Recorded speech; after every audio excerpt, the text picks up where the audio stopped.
Hey, what's up? Shaun T here. Welcome to T is for Transformation, our dig a little deeper section, which we might take something from the interview from last week and apply it to this week. Or maybe it's just something that I want you to know or to think about or to internalize so that you can help yourself have a better life. Transformation is about being in transition. And I want to start by saying this. When you are transforming, you're in a transition. And the really cool thing about you being in a transition is that it is something that you are creating for yourself. Those of you who grew up in a climate like I grew up in, which is in the winter, it's snowing. And did you ever go outside and make a snowman and you're like, oh my gosh, this is so great? And then you might drive down the street and you see someone else they made a snowman and it's humongous. You're like, oh my gosh. And some people use buttons for eyes, some people use carrots for nose, or some people use sticks for hands, whatever. You know what I mean? But you're creating something for yourself. It's a very elementary analogy, but when it comes to art or anything that you're creating for yourself, it comes from your personal vision. And that's what it is. And believe it or not, you create things, especially when you get older, you create things from your life experience. You know, we are all on an individual road getting ourselves from point A, which is birth, to point B, which is to our last breath on this earth. And so, if you really think about it that way, we are constantly in a transition. And when we are children, we are led and guided by our parents or our guardians or whomever is in charge of us. And then, quote unquote, at 18 here in the US or maybe 16 or 17 in other countries, then it's time for you to spread your wings and fly.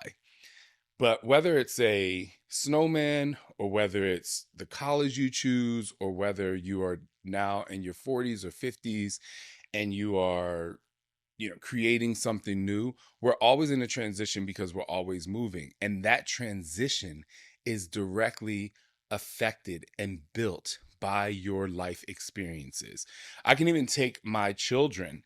The fact that they are so young, right? They're now doing things, they're kind of throwing noodles up against the wall. What do they love? What makes it stick? You know, one plays the piano, they both sing, they both play soccer, they both do Ninja Warrior. But as each passing day goes by, you start to see what they individually start to love and, attract to. And as a dad, this is one of the most amazing things because I get to sit back, guide, enjoy, sometimes help maneuver their way and mold them into something that they want to be great at. But I also have to be very careful that I don't push my desires onto them. Again, this is their life. Even though I am the parent and Scott is the parent and we have to guide them and we have to, they have to listen to us. The joy is that we are constantly in a transition. And the reason why I kind of beat that is because when you're in a transition, it is for you and 100% for you. When people ask the question, what is my why? Oftentimes the why is, oh, I'm doing it for my kids, or I'm doing it for my husband, or I'm doing it for my family. That is really great. They're great whys to have. But at the end of the day, we are all selfishly doing it for us because even though the desire is to help someone else or make someone else great or have the energy for other people, we basically want to just be better for us because you're not making a decision to be worse. You're not making a decision to say, hey, I'm just going to do whatever I do and I don't care about them. You're making the decision to be good so you feel good, and your feel good is to help other people thrive in your life. And the reason why I say that is because even if your why is to help someone else, it's just so important to connect to it for you. And the reason why I bring that up is because a lot of people, when they are going through a fitness transition, we'll start with fitness, it oftentimes doesn't come from them. Or even if basically the inception of their journey starts because they wanted to lose weight or they wanted to get ripped or whatever they want to do for them, something can happen and it's really, really, really annoying. A lot of times when people compliment you and your body, they're like, "Oh my gosh, you look great. Oh, you look like you lost weight." And I have friends out there that's like, I don't compliment people's bodies because I don't know the psyche behind it, what they're going through. Do they want to lose weight? Do they want to gain weight? They don't know. But my whole point to that is, and I'll go to a story. When I gained 50 pounds, which is kind of how I started this entire journey. Then when I lost the weight, there were people that were close to me that were like, "Oh my gosh, you're too skinny." Right away, people are now judging your progress. They're judging your reasoning for doing it. Why are you doing that? You need a little bit more meat on your bones. They're not even looking at the reason why you decided to go on this transition and do it for yourself. And it's not the general question like, why are you doing that? Because that's judgmental. It's like, oh, what made you go on this journey? What are you getting from it? What have you learned? When people ask you questions like that, they are people that actually care about your progress because they want to know the depth of why you decided to go on this journey in the first place. Those people who are like, "Oh, she too skinny," and then they start to, that's a lot of times it's jealousy and a lot of times it's cultural because at least in people will say this, I'm black, I can say it. And sometimes in the black culture, when a woman loses a lot of weight, they're like I said before, "Oh, you're too skinny." Why? Like you're looking at judging me from like how I was before and now I'm healthy. And maybe you're thinking it's because I just want to be skinny when really I just want to be healthier, right? Same thing can happen when it comes to your job. And I know, or your career. I know a lot of you have experienced this. When you start to move on from your career, there are people in your life that get jealous. They don't immediately say, "Oh my gosh, that's so great. Go for it. You know, you're going to learn lessons along the way. Hopefully you reach it." People are like, "Why are you doing that?" Especially parents a lot of times. And I know some of you may have gone through this. When you want to do something, your parents can be old school and they're like, "Well, you need to have this and you need to make sure this is all your ducks in a row and that job is keeping you afloat and that job is blah blah blah blah blah," not understanding that you are constantly in a transition and your desires are changing for you to be better.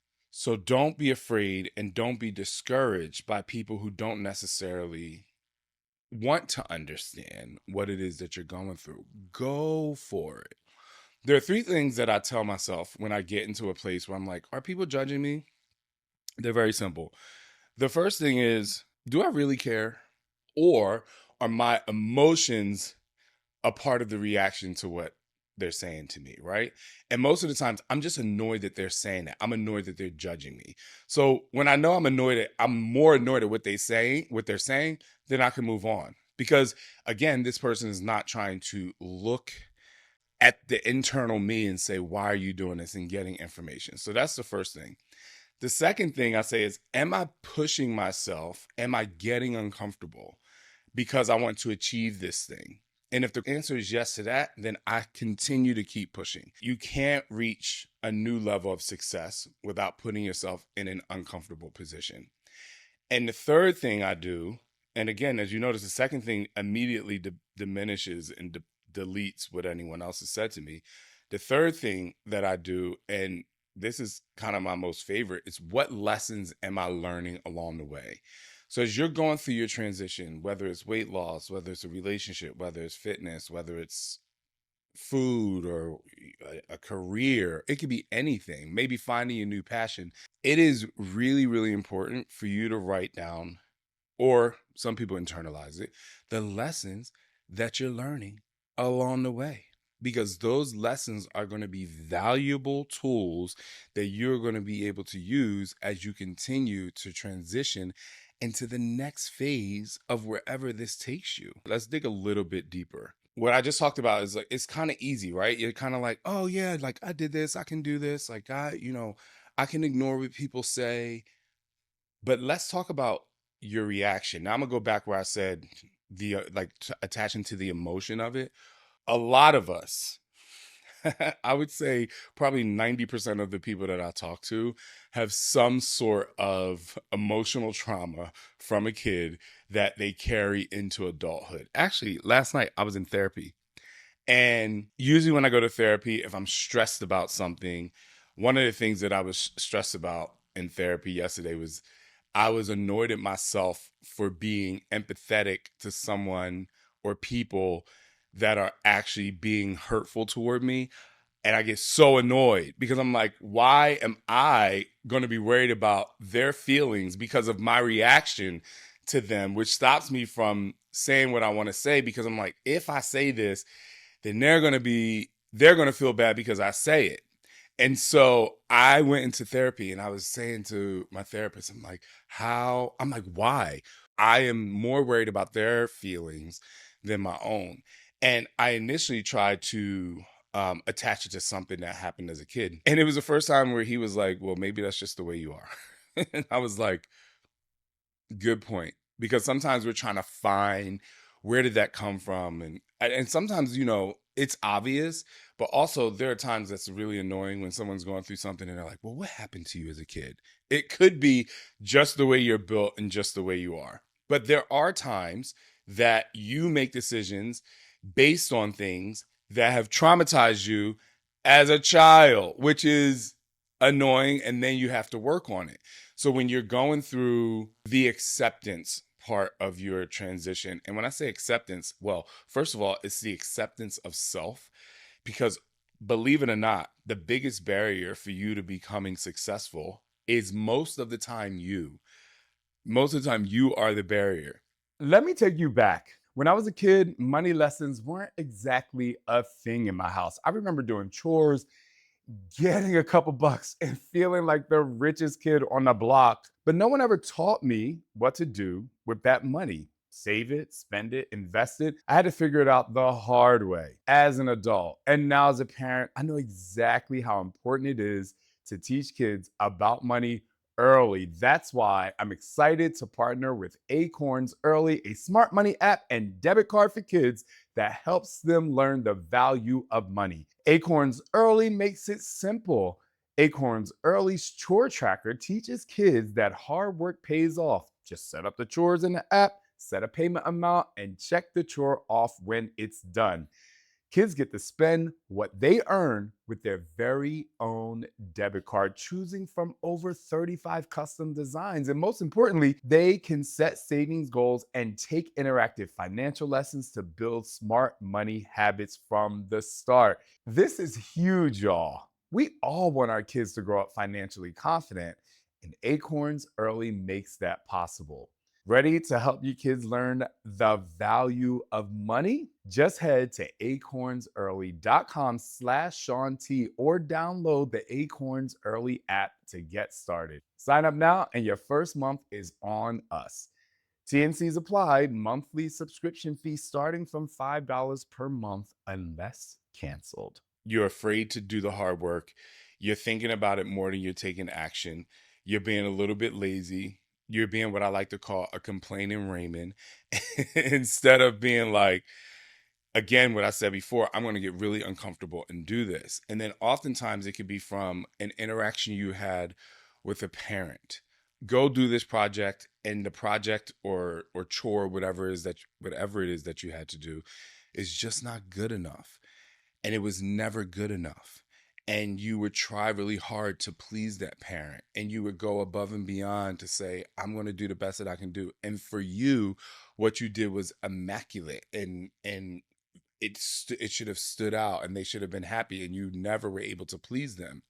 So that's when you're in a transitional state in your journey. Maybe it's that, again, you want to change careers, or you don't want to go to college and major in what your parents or your guardian or whoever thinks that you want to major in. Or maybe for me, I've had so many people when I first started bodybuilding, like, why are you doing that? And then in the comments, all they do is like put needles. I'm like, yeah, bitch, I'm 46 years old. I take fucking testosterone. Like, you want to know why? Because at one point my erections weren't where I wanted them to be, and I went to the doctor about it. You have all these people saying all this stuff, and they don't know your life, and they also don't know the trauma that's associated with it, right? So there was a lot to do with that. My whole point is, it is good to go to therapy, and again, sometimes it has nothing to do with anything except for that's just the way you are. But it's also a really great thing for you to be like, you know what, let me go figure out where this comes from. Did this come from an interaction I had with a parent or a teacher, or maybe I was bullied? And a lot of people are now reacting to those issues instead of going in and saying, I want to work on these issues. So while they will never go away, because it will always be a part of your life cycle, the movie of your life, it'll never go away. It's kind of like when someone passes away and someone's like, when are they going to get over it? I'm like, well, the person's never coming back. So don't ask me to get over it. Even the last 2 days, I've been thinking about my grandmother. It's been crazy. I walked into therapy yesterday. I walked into the building, and there was this woman sitting on the couch. My grandmother was super, super thin, but this woman was she maybe like 30 pounds heavier than my grandmother, but looked exactly like her. It was so crazy. And I just looked at this woman and I was like, oh my God, I want to go over here and talk to this woman. I didn't. I just kind of smiled at her and said hi. And she was so happy that I did. I thought it was like, I'm kind of weird like that. I'm like, maybe it was my grandmother saying, good job, Shaun, like you're going to therapy. It is really good to work on yourself, because if you don't do the internal work and the deep work on yourself, you are going to fall into a trap of really just trying to please other people or worried about what other people say. Now, there are a lot of people who say, I don't care what other people say. I don't care what other people say. Well, you kind of do. There are people in your life that you care what they think or care what they say.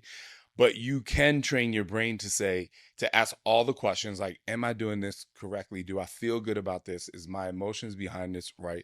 Am I going to therapy or talking to someone or doing or meditating or whatever it is that you need to do to find peace within with the decisions that you're making, so that your decisions aren't always based on what other people think about you? It really comes down to value, right? I just made a reel that I'm going to post soon where I talk about it's your value. Like a lot of people, when they negotiate a contract, they negotiate the monetary value. I want $1 million for this contract. For me, I'm negotiating my personal value. How valuable am I?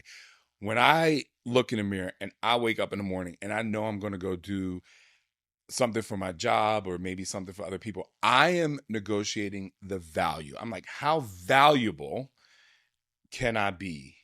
Right? Or am I should say. And when you think about yourself as value, you think about it, it becomes so much more clear. And you can do that for yourself, not just negotiating a contract. When you're going through your transition and your journey or whatever it is that you want to do, it doesn't matter. You start to think like, does it really matter what other people think about me? Because it's about my value. How valuable am I in this journey and transition that I'm going after? How is it going to aid and add value to my life? It's just like, and I'm not a food bully. When it comes to food and putting food in your body, again, I love to eat the fun foods, but if you're going after a goal and you're going through a transition, it is about how valuable is your body to you, right? And that will help you maybe a little bit less not eat the chips, or you'll make a better option for that particular time. Again, I want to be very clear. I am not a food bully, because I definitely love to go out and eat. But if you are on a journey to make yourself healthier and happier, and a lot of that has to do and deal with food, then you need to make better decisions while you eat. And while I say that, I have something very special for you. I have teamed up with Hummus Fit. Hummus Fit is a food delivery service that you can get so many different foods. This is literally what I've used for the last year. Sometimes, obviously, I make my food when I'm in a crunch, when I run out of Hummus Fit. But they have incredible foods. They have the Chipotle chicken. Scott really enjoys this one. They have the chicken kebabs. So you know me, I like to ground my chicken. I like to grind it up and make it really good. But they also, some of you have seen me eating the sweet potato fries. One of my friends said, do you make that? And I was like, don't worry about what I'm doing. Don't worry about what I'm doing. Just know that I season it greatly.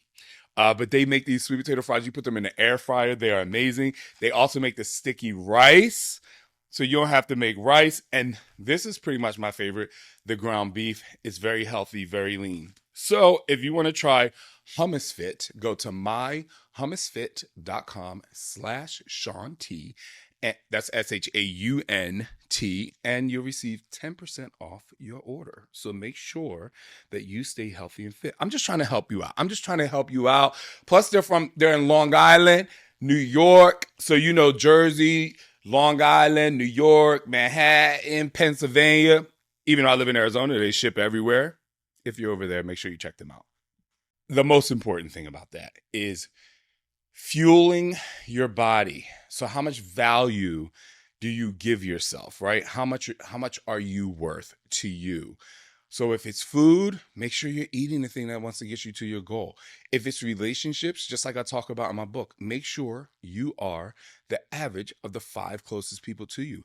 It's not necessarily saying delete people from your life, but I am telling you, if you surround yourself with people that lift your spirits, and even if they're going through a tough time, that they are open to listen to you, this and these are the kind of interactions that you want on a daily basis. Again, not everyone in your life is going to be super close or a best friend or whatever, but those people you keep close, those people that you confide in or you want to interact with most, make sure that they are quality people that help boost your value. One thing that I have and I've done since I started my business back in 2008 is every single person that's ever worked in my company, I hate to say for me because we work together, we are a team, but every single person, I looked up to them in some way.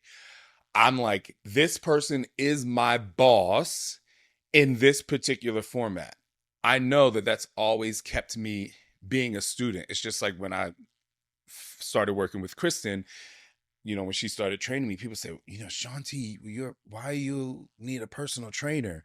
And I always say, I've said this before, every gold medalist has a coach for the most part, right? So, it's also about who you value, who you're learning from, who you keep around you. But everyone in my business currently to this day, I look up to them for something. I'm like, they're my boss for something. I could take Scott is very detailed. He's a hard worker. He can look at that computer for hours and hours and do numbers. And I'm like, that is not something I can do, but I've gained and learned a lot of patience from him. For somebody like Chip, who a lot of you know, he is my external hard drive. I have no idea how he's so organized and how he remembers everything that I forget in my brain and what he has in his brain. But I'm like, if I could be a human external hard drive, so that's why that's not the only reason why I respect him, but I'm so respectful of him. Then there's Elliot, we call him all things Elliot around here.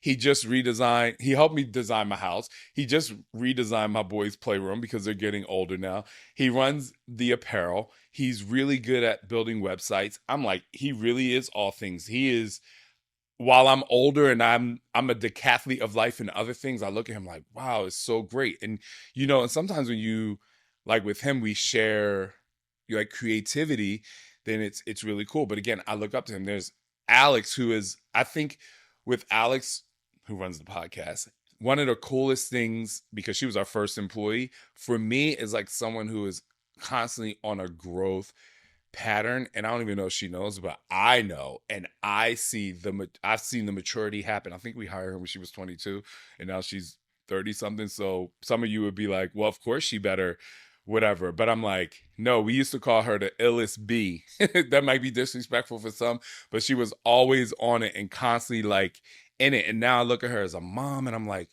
not only is she matured in life and business and like her thought process, but now seeing her as a mom and a wife, it's just like really cool. So I call on people for different things. And I think it's really important that we actually do that when we surround ourselves with people. And it all comes back to what I was talking about in the beginning, which is being in a transition. Like, you are in a transition and it is so wonderful and it is so great. And it is not easy to embrace those tough times. It's not. It's really hard. It can be really annoying, and it is really sad sometimes. But just know that is a part of your transition, and you don't have to do it for anyone but yourself. Continue to dig just a little bit deeper in your life. And you don't have to be 1% better every day. I personally don't really like that statement, because after 100 days and you should be 100% better. And I do believe that while you are always trying to move forward, the tattoo on my leg says always forward, there are going to be some fallbacks, right? I think it was a song, 2 steps forward and 2 steps back. You know what I mean? It's just true. Like sometimes you're going to go 10 steps forward and then you fall back because something happened, right? But keep pushing through. Dig a little deeper. You can dig a little deeper every day, but it doesn't have to be 1%. It's just giving yourself enough respect so that you can enhance your value. And make sure you continue to transform in the best way that you know how. And I'll see you next week.